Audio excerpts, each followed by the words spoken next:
February 9th, 2025, and we are reading today in Exodus chapter 25, 26, 27, and 28.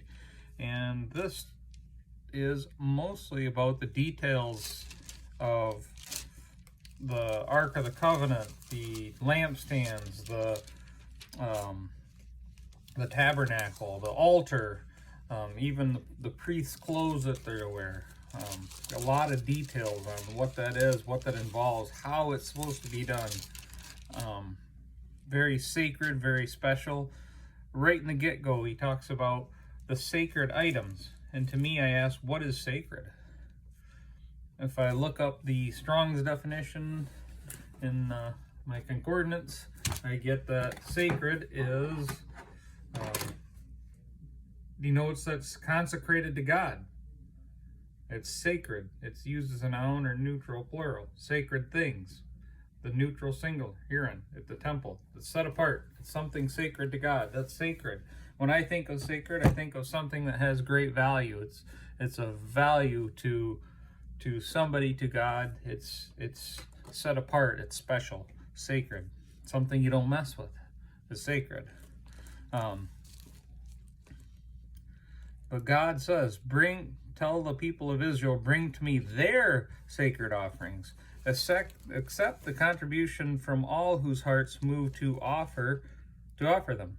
And here's a list of sacred items: gold and silver, blue and purple scarlet thread, browns too, fine linen and goat hair for cloth, tanned ram skins, fine goat skins, acacia wood, olive oil for the lamps, spices for anointing oil and fragrance insects, onyx stones and other gemstones to be set in the priest's chest piece.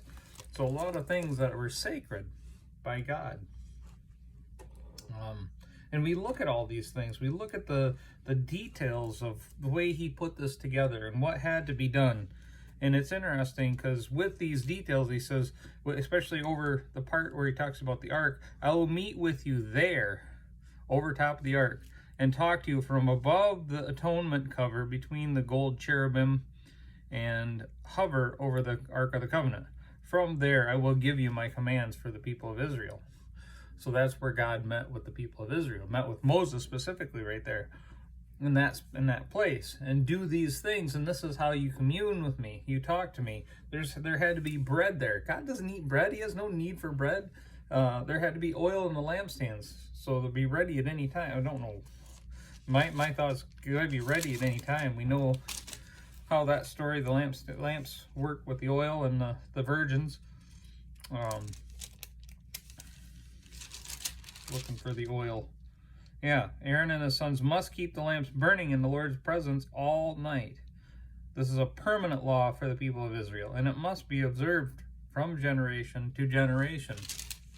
But then when Jesus comes, we no longer need a priest to go into a sacred place.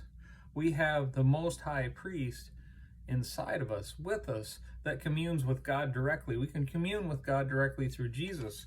That takes the place of all these sacred items. We don't need to have all these sacred items in place because Jesus is our sacred item. Jesus is with us and in us, and that's how we live. But in this day, this was the old covenant that points to the new way of doing things. How to talk to God. I think we should look at this and think about the sacred things and give us a little bit of guidance that we should take God very seriously and should consider him sacred and set apart, and consider his holy word sacred, holy, perfect, and honor it.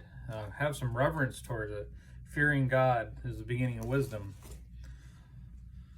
Anyway, that's my kind of 2 cents from this reading today. All these details and things that it all points to the better way. This is the old way, and we now have a better way. We look back and we see what this is, and we look forward from there. But there was a point of sacredness that we should hold on today and honor God in that, with that, through that, thinking of him, knowing him as sacred and holy, not just as things. So that's my takeaway from today. Very interesting verses and instruction, and I'm sure there will be more of that through tomorrow's reading as well, as we get through Exodus, Leviticus, and some of these Old Testament prophecies. That's why he's speaking to me today through this. Well, thank you.